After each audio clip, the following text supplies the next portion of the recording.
مولانا محمد الیاس کمن صاحب 10 روزہ دورہ مکمل کر کے بنگلہ دیش سے واپس استنبول روانہ۔ تفصیلات کے مطابق حال ہی میں بین الاقوامی شہرت یافتہ ذمہ دار عالم دین، متکلم اسلام، ترجمان اہل سنت والجماعت حضرت مولانا محمد الیاس کمن صاحب دامت برکاتہ العالیہ بنگلہ دیش کے دورے پر تشریف لائے۔ انہوں نے 7 سے 17 نومبر تک بنگلہ دیش میں مختلف مذہبی اداروں، کانفرنسوں، اسلامی کانفرنسوں اور اصلاحی پروگراموں میں شرکت کی۔ 10 روزہ بنگلہ دیش مکمل کر کے وہ 18 نومبر کو ڈھاکہ سے استنبول ترکیہ کے لیے روانہ ہوئے۔ مولانا محمد الیاس کمن صاحب 7 نومبر کو حضرت شاہ جلال انٹرنیشنل ایئرپورٹ پر اترے تھے۔ المرکز الاسلامی کے چیئرمین حافظ مولانا حمزہ شاہد الاسلام نے آپ کا استقبال پھولوں سے کیا تھا۔ دورے کے آغاز میں مولانا محمد الیاس کمن صاحب نے چٹاگانگ کے تعلیمی ادارے جامعہ عربیہ اسلامیہ جیری کی سالانہ جلسے میں شرکت کی اور اگلے چند دنوں میں چٹاگانگ کے مختلف دینی اداروں میں ہونے والی اہم تقریبات میں شرکت کی۔ مختلف دینی مدارس میں دارالعلوم پٹیا، دارالعلوم میخل، مظاہر العلوم، المرکز الاسلامی، الحسنین عربی اسکول قابل ذکر ہیں۔ مولانا محمد الیاس کمن صاحب چٹگام دورے کے بعد ڈھاکہ پہنچے، جہاں آپ 11 نومبر کو المرکز الاسلامی اکیڈمک سٹی کیرانی گنج میں دن بھر بیانات اور خصوصی انٹرویو دینے میں مصروف رہے۔ اس کے بعد آپ نے ڈھاکہ کے مختلف دینی اداروں جیسے مرکز الدعوت الاسلامیہ، اسلامک ریسرچ سنٹر بسوندرا، جامعہ مدنیہ باریدھارا، بیت العلوم ڈھالکا نگر اور المرکز الاسلامی کے زیر انتظام جامعہ ابو ہریرہ، ماں گنج اور النور کمپلیکس ناریل کی اہم کانفرنسوں میں شرکت کی۔ اس درمیان 13 نومبر کو آپ نے سلٹ اور 15 نومبر کو چٹاگانگ کی ایک کانفرنس میں بھی شرکت کی ہے۔ دورہ کے آخری دن 17 نومبر کو مولانا محمد الیاس کمن صاحب دامت برکاتہم نے المرکز الاسلامی اکیڈمک سٹی میں اپنی نگرانی میں خانقاہ حنفیہ کے زیر اہتمام اصلاحی خانقاہی اجتماع کا انعقاد کیا۔ ملک کے سرکردہ علماء کرام اور طلباء نے جہاں بیت، ذکر اور دعاؤں میں شرکت کی۔ متکلم اسلام مولانا محمد الیاس کمن صاحب نے اس اجتماع سے تقریباً 1 گھنٹہ اصلاحی بیان فرمایا اور نئے لوگوں کو چاروں سلاسل میں بیعت بھی کیا ہے۔ آخر میں آپ نے اپنے متعلقین میں تسبیح، مسواک اور عطر بطور تحفہ پیش کیا۔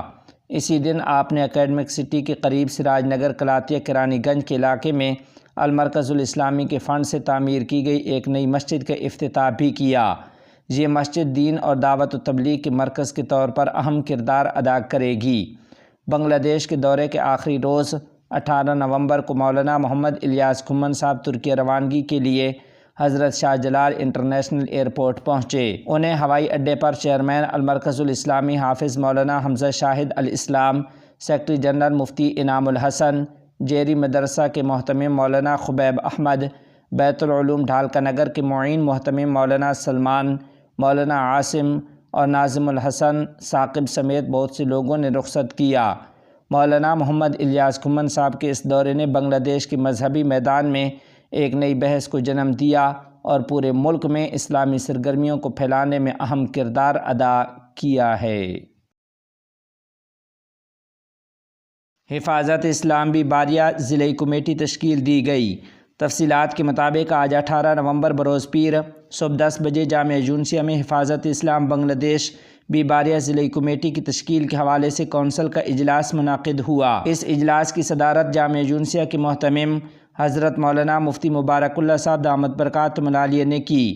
اس اجلاس کے مہمان خصوصی علامہ شیخ ساجد الرحمن، سیکرٹری جنرل حفاظت اسلام بنگلہ دیش تھے۔ سینئر جوائنٹ سیکرٹری جنرل مولانا جنید الحبیب، جوائنٹ سیکرٹری جنرل مولانا عزیز الحق اسلام آبادی، سیکرٹری جنرل مولانا عطا اللہ امین اور آرگنائزنگ سیکرٹری بھی اس اجلاس میں شریک رہے۔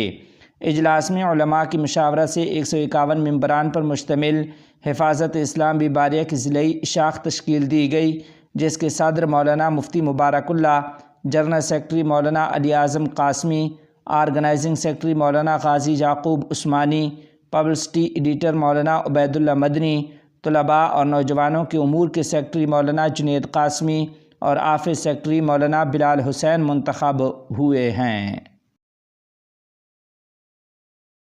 قائد جمعیت مولانا فضل الرحمن صاحب دامت برکاتہم العالیہ کی پشاور میں میڈیا سے گفتگو۔ تفصیلات کے مطابق جمعیت علماء اسلام کے سربراہ مولانا فضل الرحمان صاحب نے پشاور میں میڈیا نمائندگان سے گفتگو کرتے ہوئے کہا ہے کہ آج کسی کو بھی پکڑ کر 90 دن تک تحویل میں رکھ سکتے ہیں۔